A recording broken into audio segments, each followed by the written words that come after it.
Hi dear friend, आप सभी देख रहे हैं water supply and sanitary engineering, जिसमें हम इस वीडियोज में ये लेक्चर नंबर 5 है। यहाँ पे लिख के भी बता देता हूँ, लेक्चर नंबर 5।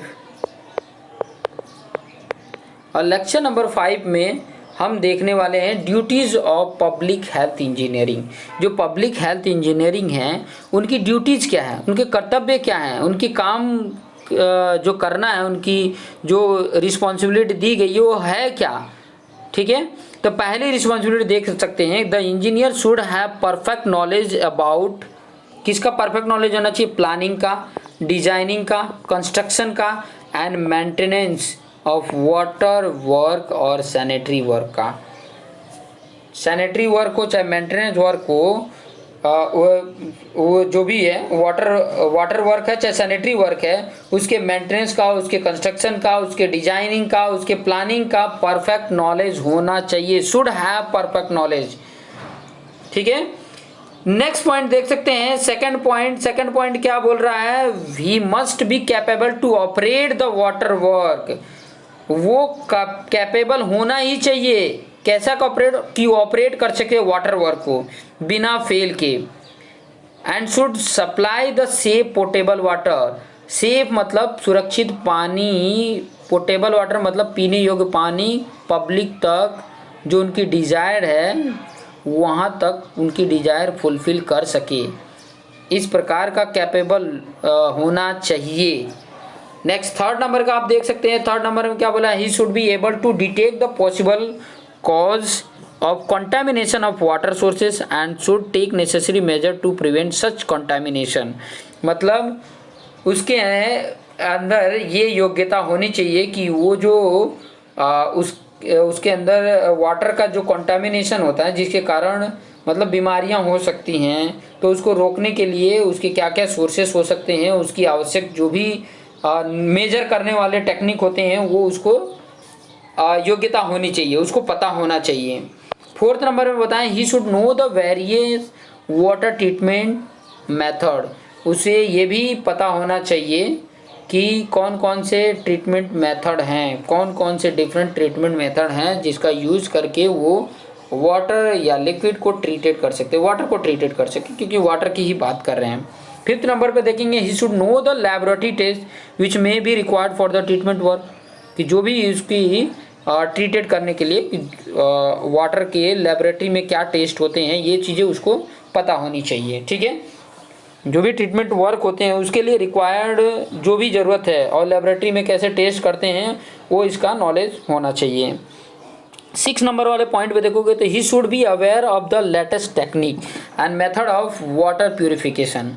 मतलब उसके बारे में उसकी जानकारी होनी चाहिए कि लेटेस्ट टेक्निक कौन कौन से हैं और कौन कौन से मेथड हैं जिससे कि वाटर को प्यूरिफाई कर सकें। ठीक है, 7 नंबर पे अगर आप देखेंगे तो 7th नंबर क्या लिखा हुआ है, he should have a knowledge of water distribution network. मतलब उसको वाटर डिस्ट्रीब्यूशन नेटवर्क का भी नॉलेज होना चाहिए। 8 नंबर का पॉइंट में अगर बात बताऊं तो he should take the water sample at certain time interval to maintain the quality of water. मतलब कुछ सैंपल ऑफ वाटर वो ले फिर बाद में कुछ टाइम इंटरवल उसको किस तरीके से उसकी क्वालिटी को मेंटेन करना, वो उसके अंदर नॉलेज होना चाहिए। नेक्स्ट 9 नंबर में अगर देखोगे तो ही design sewage and storm water drainage network for proper disposal of sewage. मतलब उसको प्रॉपर तरीके से सीवेज है चाहे स्टॉर्म वाटर ड्रेनेज है, ठीक है, उसके नेटवर्क को प्रॉपर तरीके से वो डिस्पोज कर सके और उसके जो सीवेज हैं ये उसको उसके अंदर उस प्रकार से डिज़ाइन करने आना चाहिए। 10 नंबर में देखेंगे तो ही do design construction and operation of sewage treatment plant. इसके बारे में भी उसको डिज़ाइन करने, कंस्ट्रक्शन करने और उसको ऑपरेट करने सीवेज ट्रीटमेंट प्लांट को भी आना चाहिए। 11 नंबर पे देखोगे the design various treatment technology for the municipal solid waste management. मतलब जो वो वे क्या कर सकें कि बहुत सारे ट्रीटमेंट जो टेक्नोलॉजी है उसका यूज करके जो म्यूनसिपल सॉलिड वेस्ट जो है उसको मैनेज करने का टेक्निक और डिजाइन करने उसे आना चाहिए। 12 नंबर में देखो they deal with the concept of recycling and reuse of waste water. जो वेस्ट वाटर है उसको किस तरीके से रीयूज कर सकें या रिसाइकलिंग कर सकें, इसका कॉन्सेप्ट और उसकी स्टडी उसको किए हुआ होना चाहिए। आगे कुछ और जो ये माध्यम से मैं बता रहा हूँ, flow chart of water supply scheme, ये आपको आसानी से आपको पूरा चैप्टर का ओवरव्यू दे देगा। देखिए जो सोर्सेस ऑफ वाटर हैं, यहाँ पर ध्यान से देखिए, सोर्सेस ऑफ वाटर हैं वो अगर देखा जाए तो एक तो सरफेस सोर्सेस हैं और अंडरग्राउंड सोर्सेस हैं, ठीक है। अगर मैं अंडरग्राउंड की बात करूं, ध्यान से देखना, तो अंडरग्राउंड सोर्सेज कौन से हैं? स्प्रिंग है, वेल है, इन्फिल्ट्रेशन वेल है और इन्फिल्ट्रेशन गैलरी है। ये क्या होते हैं? इनको ट्रीटमेंट करने की आवश्यकता नहीं होती है, ये डायरेक्ट डिस्ट्रीब्यूशन सिस्टम को अप्लाई करके कंज्यूमर तक पहुंचा देते हैं, ठीक है। तो ये सिंपल सा है कि ये इतने सोर्सेस हैं अंडरग्राउंड के और इसके बेस पे कोई ट्रीटमेंट की ज़रूरत नहीं होती है, डायरेक्टली हम पहुँचा देते हैं। लेकिन जहाँ पर केमिकल फैक्ट्रीज़ हैं वहाँ पर ज़रूरत पड़ती है, बाकी तो जहाँ पर नहीं है वहाँ पर डायरेक्टली कर सकते हैं। अब यहाँ पे सरफेस जो सोर्सेस हैं, जैसे कि रिवर है, लेक्स हैं, पॉन्ड्स हैं, तो ये क्या सरफेस हैं। अब ये इंटेक यहाँ पे इनका पॉइंट है, ठीक है, यहाँ से इनको ट्रीटमेंट किया जाता है।